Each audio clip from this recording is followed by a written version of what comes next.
नमस्कार। आज की इस वीडियो में हम लोग दूध के फायदे जानेंगे। दूध में कौन कौन से औषधीय गुण है, इसके क्या क्या बेनिफिट्स हैं, ये किन किन बीमारी को वर्क करती है और दूध किसे लेना चाहिए किसे नहीं लेना चाहिए और इसका तासीर आदि क्या है, इसके बारे में पूरी विस्तार से जानकारी लेंगे।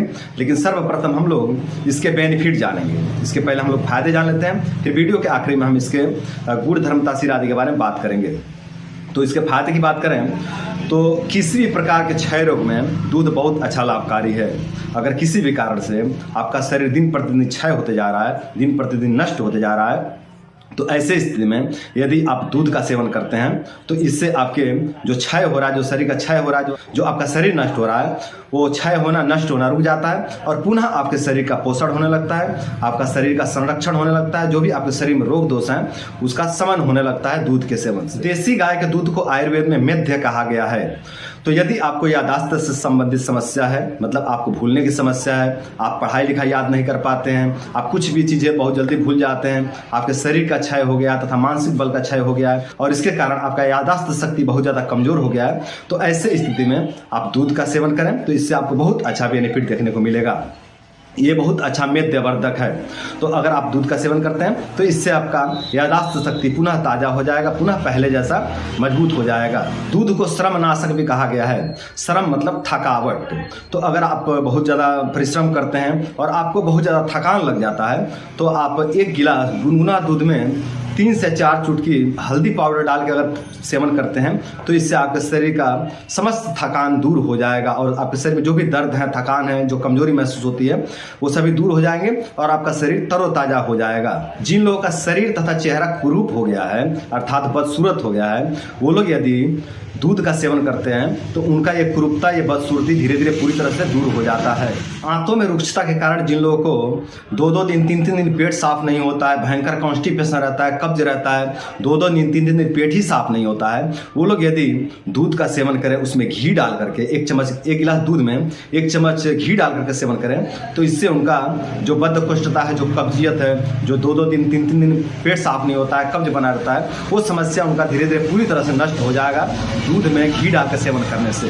अस्थि धातु पर भी दूध बहुत अच्छा वर्क करता है। अस्थि का मतलब होता है हड्डी। तो जिन लोगों की हड्डियां कमजोर हो गई है, जिन लोगों की हड्डियां दुर्बल हो गई है, वो लोग यदि दूध का सेवन करते हैं तो इससे उनके हड्डियों की जो कमजोरी है वो धीरे धीरे पूरी तरह से दूर हो जाती है और हड्डियां पुनः जो है कि हष्ट पुष्ट तंदुरुस्त हो जाती हैं।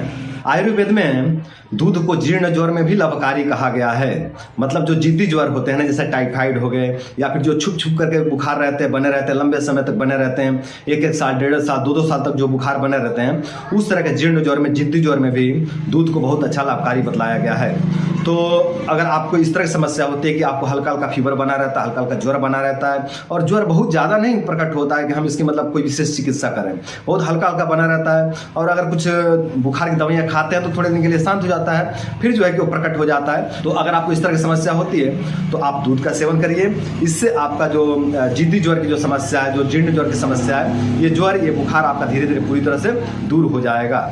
जो लोग दूध का सेवन करते हैं उनको जीवन में कभी भी कैल्शियम की, प्रोटीन की और विटामिन B12 की कमी नहीं होगी। जो लोग भी दूध का सेवन करते हैं उनको जीवन में कभी भी इस तरह की समस्या नहीं होगी कि उनके शरीर में प्रोटीन की कमी हो गई, उनके शरीर में कैल्शियम की कमी हो गई, उनके शरीर में विटामिन B12 की कमी हो गई। इस तरह की समस्या उनके जीवन में कभी भी नहीं आएंगे दूध के सेवन करने से। आयुर्वेद विज्ञान कहता है कि दूध बहुत अच्छा वीर्यवर्धक मेडिसिन भी है। तो यदि आपके शरीर में किसी भी कारण से वीर्य की कमी हो गई है तो आप दूध का सेवन करिए। इससे आपके शरीर में पुनः जो है कि वीर्य की वृद्धि होने लगेगा, आपके शरीर में पुनः वीर्य का निर्माण होने लगेगा और जो आपके शरीर में वीर्य की कमी हो गई है इसका भरपाई हो जाएगा और आपका शरीर पुनः हष्ट पुष्ट तंदुरुस्त ताजा हो जाएगा। जिन लोगों के हड्डियों से, जोड़ों से कट कट के पट पट के आवाज आते रहता है, वो लोग यदि दूध का सेवन करते हैं तो उनका ये कट कट का पट पट का आवाज आना पूरी तरह से खत्म हो जाता है। वात दोष के प्रकोप के कारण जिन लोगों का शरीर दिन प्रतिदिन सूखते जा रहा है और दिन प्रतिदिन काला पड़ते जा रहा है, वो लोग यदि प्रतिदिन दूध का सेवन करते हैं, गुनगुना दूध का सेवन करते हैं, तो उनका ये जो शरीर काला पड़ते जा रहा है और जो शरीर सूखते जा रहा है, ये समस्या धीरे धीरे पूरी तरह से नष्ट हो जाता है और जो शरीर में वात दोष का प्रकोप हुआ है वो वात प्रकोप भी नष्ट हो जाता है और वात दोष प्रकोप होने के कारण शरीर में अनेकों प्रकार के उपद्रव उठ रहे थे, वो उपद्रव भी धीरे धीरे पूरी तरह से शांत हो जाते हैं। जिन लोगों के शरीर में पित्त दोष का प्रकोप हो गया है और पित्त प्रकोप के कारण जिन लोगों का शरीर दिन प्रतिदिन जल करके नष्ट होते जा रहा है, वो लोग यदि दूध का सेवन करते हैं, गर्म किया हुआ दूध ठंडा करके सेवन करते हैं, तो उनके जो शरीर का क्षय हो रहा है पित्त दोष के कारण, जो शरीर दिन प्रतिदिन जलकर नष्ट होते जा रहा है, वो शरीर का जलना और शरीर का क्षय होना धीरे धीरे पूरी तरह से ठीक हो जाता है और शरीर पुनः तरोताजा हो जाता है। दूध को आयुर्वेद में जीवनी शक्ति बढ़ाने वाला तथा रसायन गुणों से युक्त कहा गया है। तो किसी भी कारण से जिन लोगों की जीवनी शक्ति नष्ट हो गई है, वो लोग दूध का सेवन करके अपनी जीवनी शक्ति बढ़ा सकते हैं और अपने शरीर को रसायन दे सकते हैं, अपने शरीर को टॉनिक दे सकते हैं और अपने शरीर को पुनः तरोताजा कर सकते हैं, अपने शरीर के अनेकों प्रकार के रोग दोष बीमारियों को दूर कर सकते हैं इस रसायन औषधि के सेवन से। तो इसमें बहुत अच्छा रसायन गुण है, बहुत अच्छा रसायन औषधि है ये। तो इसका सेवन करके आप अपने शरीर को टॉनिक भी दे सकते हैं और अपने रोग दोष बीमारियों को भी दूर कर सकते हैं। अब बात करते हैं कि दूध लेने का सही समय क्या है, दूध सेवन करने का सही समय क्या है। तो देखिए दोस्तों, दूध लेने का जो सबसे सही समय है वो है सुबह और दोपहर। रात का समय उतना उत्तम नहीं है, लेकिन फिर भी अगर आपका इम्यूनिटी बहुत बढ़िया है, आपका अग्नि बहुत बढ़िया है, तो आप रात में भी ले सकते हैं। वैसे रात में लेने से थोड़ा कफ की समस्या बढ़ने की संभावना रहती है, लेकिन अगर आपको कफ की समस्या नहीं होती है, अगर आपको कोई दिक्कत नहीं होता है, तो आप रात में भी ले सकते हैं दूध को। और जिनको थोड़ी बहुत कफ की, थोड़ी बहुत खांसी की, थोड़ी बहुत इस तरह की इम्यूनिटी की समस्या है, वो लोग सुबह और दोपहर में ले तो ज़्यादा बेहतर रहेगा। अब बात करते हैं कि जिन लोगों से दूध हजम नहीं होता है वो लोग क्या करें। तो देखिए, जिन लोगों से दूध हजम नहीं होता है वो लोग पहले अपने जठराग्नि की चिकित्सा करें या फिर चिकित्सा करवाएं। अब दूध हजम नहीं होता है आपको, तो इसका मतलब है कि आपकी जठराग्नि बहुत ज़्यादा दुर्बल हो गई है, आपका जठराग्नि बहुत ज़्यादा कमजोर हो गई या विकृत हो गई है। तो पहले आप अपने जठराग्नि की चिकित्सा करें या फिर चिकित्सा करवाएं, उसके बाद दूध का सेवन करें, तो आपको भी दूध के लाभ मिलने लगेंगे, आप भी दूध के फायदे ले सकते हैं जठराग्नि की चिकित्सा करवाने के बाद। तो अगर आप जठराग्नि की चिकित्सा करवा लेते हैं तो आपको दूध हजम होने लगेगा, और जब दूध हजम होने लगेगा तो आपको भी दूध के लाभ मिलने लगेंगे, दूध के फायदे मिलने लगेंगे। अब बात करते हैं कि कौन सा दूध सबसे अच्छा है।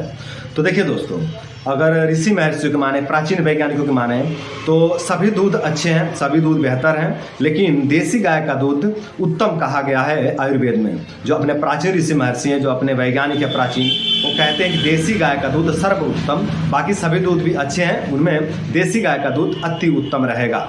तो आप देख लीजिए आपको जो उपलब्ध हो, अगर देसी गाय का दूध उपलब्ध नहीं है तो बाकी दूध से भी आप लाभ ले सकते हैं, और यदि देसी गाय का दूध उपलब्ध है तो आप देसी गाय का ही दूध लें तो ज़्यादा बेहतर रहेगा और उससे ज़्यादा बेनिफिट लिया जा सकता है। अब थोड़ा दूध के गुणधर्म तासीर की बात कर लेते हैं। तो अगर तासीर की बात करें तो तासीर में दूध ठंडा है, अर्थात शीतल है, ये शरीर को शीतलता प्रदान करता है।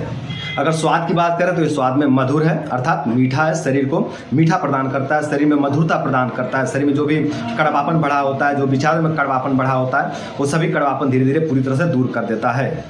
अगर गुण की बात करें तो ये गुण में गुरु है, स्निग्ध है, सर है और रसायन गुणों से युक्त है। अगर दोषों की बात करें तो वात शामक, पित्त शामक, कफ वर्धक और बल वर्धक है, अर्थात वात दोष के जितने बीमारी हैं उनको दूर करता है, पित्त दोष के जितने समस्या हैं, जितने बीमारी है उनको भी दूर करता है, और कफ को बढ़ाता है और बल को बढ़ाता है। अब यहाँ पे कफ बढ़ाने का मतलब शुद्ध कफ को बढ़ाता है। अगर आपके शरीर में कफ विकृत नहीं है तो ऐसा नहीं कि आपको सर्दी खांसी कफ हो जाएगा, ऐसा नहीं है।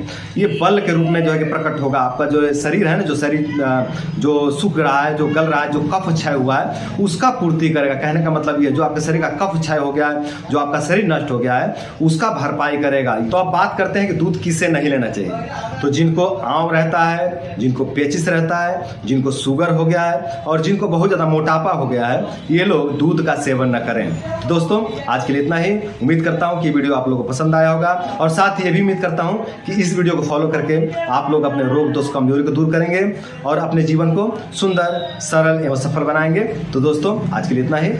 नमस्कार।